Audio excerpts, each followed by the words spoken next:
falter, something you cannot alter. I am not bluffing. You have nothing.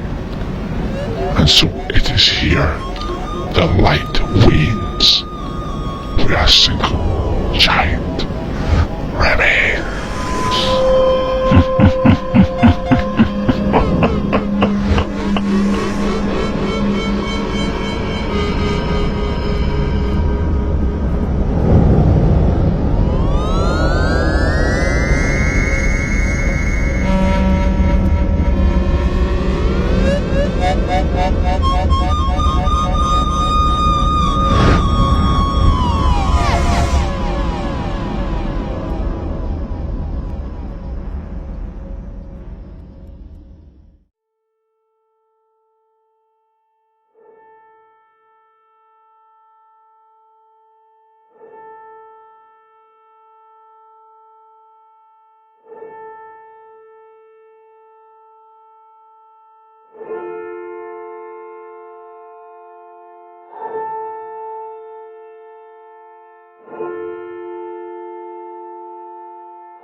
A Single Giant Remains, Season 2, Episode 10, by Brian Fredworm MacGregor. Episode 10, Every Wave Climbs Only So High. Sunday, July 4th, 2021. Now Mitch was a single retired man who lived by the sea, and Mitch, well, he would often go down to the beach with his dog, especially when the weather was rough, as the sea then was quite enjoyable to watch when the weather was disturbed and the coast rather wild as such.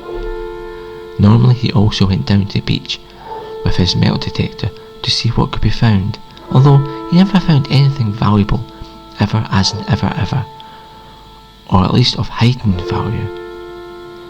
He'd been coming down here a long time, albeit more often after his parents passed over, as he had less to do, being unemployed, albeit looking despite being retired per se. As a young child, his father and himself would make ships and also create other vessels or other structures, and then fill them, sending them out to sea to whomever would find them wherever they would land or find themselves landed.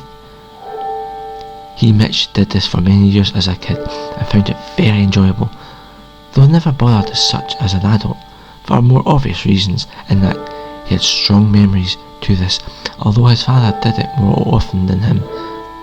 It was his father himself that introduced Mitch to it long ago, while still very young. In any case, at any rate, he wandered down during one Sunday afternoon to the beach with his dog, half expecting, I suppose, to find something nice from that summer gone past, perhaps some coins or a watch. You never know what. Yet and so, he started at the water's edge, as it was a sunny day, and although there was the most gentlest breeze blowing on the sand, he then started scanning for anything, everything, something, with his metal detector, whilst his dog bounced about daft in the sifting sand. At any rate, Mitch noticed a bottle at the edge of the wash line on the shore, which didn't interest him initially, until he noticed it was an antique bottle from over 50 years or so ago, and this, as he knew, meant money, and lots of it, because it was pristine, which wasn't bad considering everything. So Mitch, well, he picks up the bottle and takes it home, as the wind had become quite biting, with the late afternoon fading and the day going into an ever-approaching, chilliest clear sky evening. So Mitch, well, rather empty-handed, well, he wandered home with only a bottle, and his dog in tow. Mitch then settles down for his evening meal, before then examining his new antique bottle, which he knew clearly was exactly that, shortly after.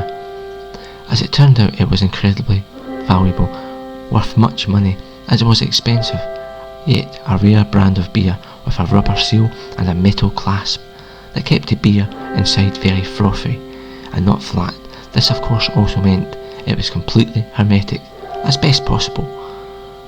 Yet and so he did a price check, and it was worth hundreds upon hundreds of notes, which surprised even him, although as it turns out this bottle was 59 years old, which was incredible, as in incredible, he remarks over and over to himself, and in the best condition ever, as of course condition is everything with these glasswares. This is just one of these gifts that just keeps giving over and over, as he says this to himself, seeing the price online skyrocket, although dependent upon condition, which as noted was incredible. At that point he notices a little piece of something or other that was inside, which was very dark, white, and he guessed it would be something fluffy, like fungus or a little fluffy mould perhaps, which is normal for something that had been sealed tight for so long. Anyway, he fished the mould out with a pencil, and then noticed it was actually a piece of old paper, which he carefully unfolded, which he then noted had been written long ago as such. The note said in rather old-fashioned, or perhaps traditional writing, to my son Michael, though every wave climbs only so high, be the wind upon that sea, and blow them each that little harder, so they rise that little more. Many beautiful things need support to reach their peak, to be their very best.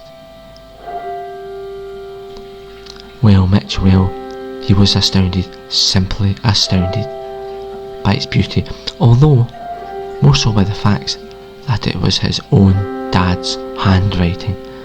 Mitch sobbed uncontrollably at first, upon realising this, as he had nothing left from his parents after the house fire at their previous family home, years back, where everything was a complete loss as such, much like Mitch just now was for words.